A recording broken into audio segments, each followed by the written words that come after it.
La culture de jeunes plants fruitiers cultivés en pleine terre est confrontée à plusieurs problématiques qui, si elles sont mal gérées, peuvent impacter la qualité commerciale de la production. Donc en culture fruitière, au stade jeunes plants, ils sont sensibles notamment aux ravageurs et aux maladies. Mais aussi des problématiques phares, c'est de la gestion de la concurrence avec les adventices. Tous ces problèmes entraînent donc l'utilisation de produits phytosanitaires qui ont donc un impact sur l'environnement et qui ont parfois une efficacité variable. Parallèlement, la demande en jeunes plants fruitiers certifiés agriculture biologique est en forte augmentation. Donc il est nécessaire aujourd'hui d'accompagner les producteurs pour les aider à développer des itinéraires techniques et essayer que ça soit le plus performant possible techniquement mais aussi économiquement. Donc c'est pour ça que le projet Biofruity a démarré en 2021 et est financé par l'Office français de la biodiversité, l'OFB. Nous avons mutualisé nos connaissances et compétences avec les différents partenaires pour mettre au point des itinéraires techniques. Pour cela, nous avons d'abord co-construit ces itinéraires pour mettre en place différentes stratégies et qui soient spécifiques à chaque producteur en fonction de leurs problématiques et de leur culture. Une fois que la culture est installée, un suivi régulier a été effectué et a ainsi permis de raisonner les interventions.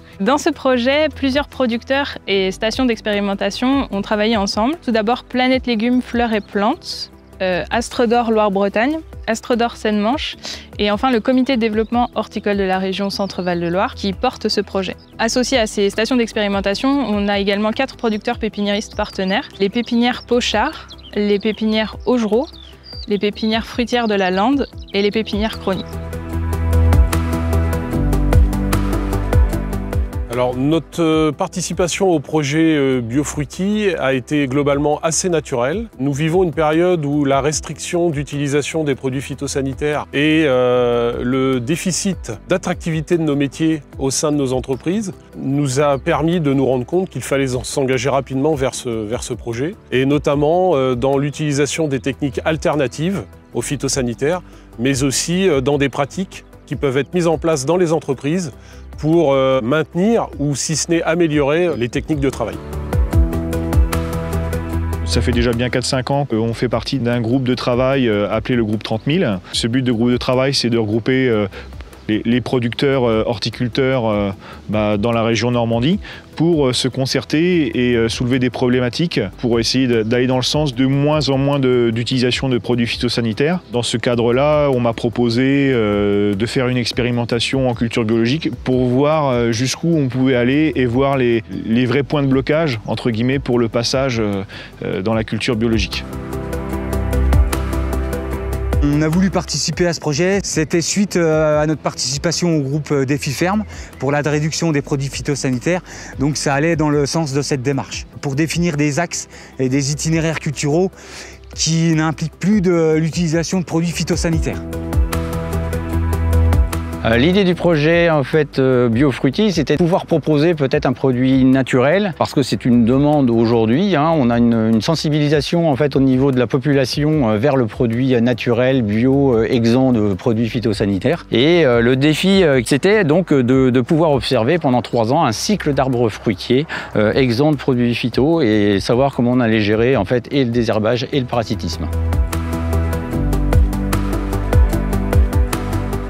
Nous rencontrons, comme l'ensemble des producteurs fruitiers en France, des problématiques liées aux pucerons, mais aussi des problématiques de dégâts de gibier. L'autre problématique, c'est arriver à gérer les adventices pour permettre à la culture de bien se développer sans avoir trop de concurrence.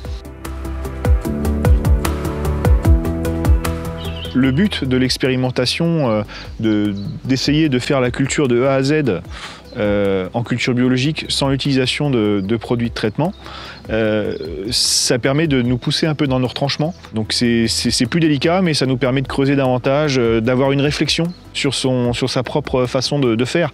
Même si on n'est pas en culture biologique, ça peut nous apporter des éléments de réponse pour évoluer favorablement dans nos pratiques. Dans un premier temps, je veux dire que je vais être passionné par l'observation, donc l'observation des cycles de culture, le développement des plantes. Nous avons tous les sols du département sur notre exploitation, hormis les schistes ardoisiers. Donc lorsqu'on implante une pépinière en rotation, on n'a jamais les mêmes conditions de terrain et d'accompagnement. L'idée, c'était de voir sur un terrain type de notre exploitation quel comportement il pouvait y avoir dans l'accompagnement de la plante sujet au parasitisme. Le rang a été paillé en plaquettes de hêtre et entre chaque plante, on a intercalé pareil des plantes de service suite à cet essai.